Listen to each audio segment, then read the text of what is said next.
Voilà, en ce qui concerne les préoccupations de la défense, le tribunal dit qu'il n'y a aucun empêchement légal, vu les dispositions des articles 486 et suivants. Il n'y a aucun empêchement légal. Mais pour le respect du principe du contradictoire et pour la bonne marche de ce procès, le tribunal demande aux parties civiles de communiquer les déclarations au moins à 24 heures de procès, à 24 heures de l'audition des parties civiles. Parce que vous constaterez que même le tribunal a reçu le même jour et ça préjudicie même au tribunal parce que quand il y a plusieurs de déclarations de conscience de parties civiles, le tribunal même n'arrive pas à lire parce que souvent c'est quand on s'apprête même pour venir à l'audience qu'on reçoit ces déclarations de conscience de parties civiles. Voilà, donc pour la bonne marche du procès, nous vous demandons de nous communiquer ces déclarations-là au moins à 24 heures de l'audition de ces parties civiles-là.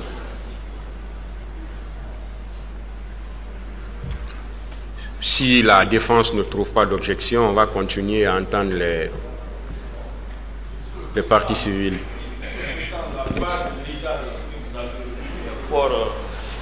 Discutable parce que ces dispositions-là ne sont applicables qu'en matière correctionnelle.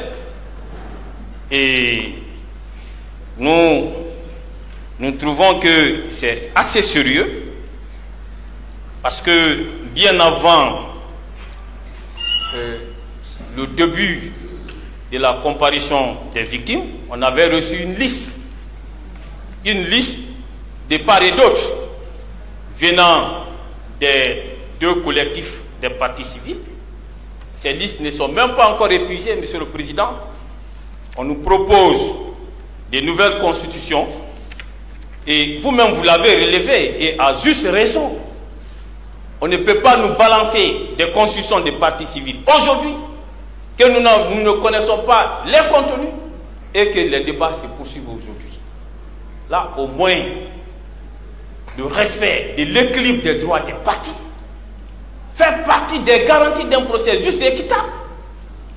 Et le tribunal criminel que vous incarnez a l'obligation de faire en sorte que cet équilibre soit assuré, Monsieur le Président. Il est question de cela. Nous ne savons même plus l'ordre d'intervention des victimes qui sont entendues. On vient le matin, on nous balance à la figure des constitutions des parties civiles et elles sont appelées à l'audience. Ça quand même, ça ne plaide pas en faveur d'un procès juste et équitable, surtout d'un procès d'une telle envergure. C'est pourquoi, Monsieur le Président, nous l'avons demandé et nous le réitérons.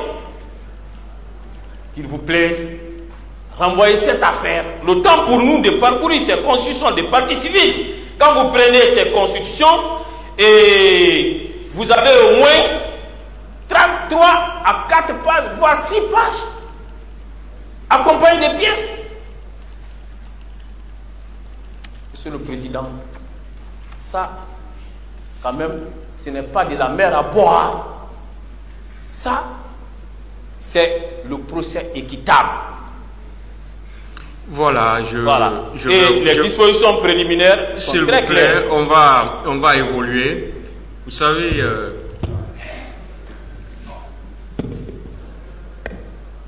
je l'ai rappelé, vous venez maintenant de faire une demande express de renvoi.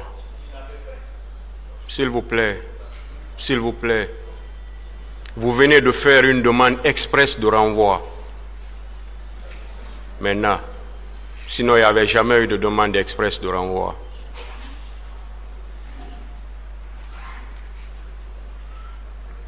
Voilà. S'il vous plaît. C'est pourquoi j'ai dit, je le répète encore, il n'y a aucun empêchement légal à le faire. J'ai dit, mais pour la bonne marche du procès, on doit respecter le principe du contradictoire. Je pense que c'est ce que vous venez de répéter encore. Le tribunal l'a déjà dit. Voilà. Donc,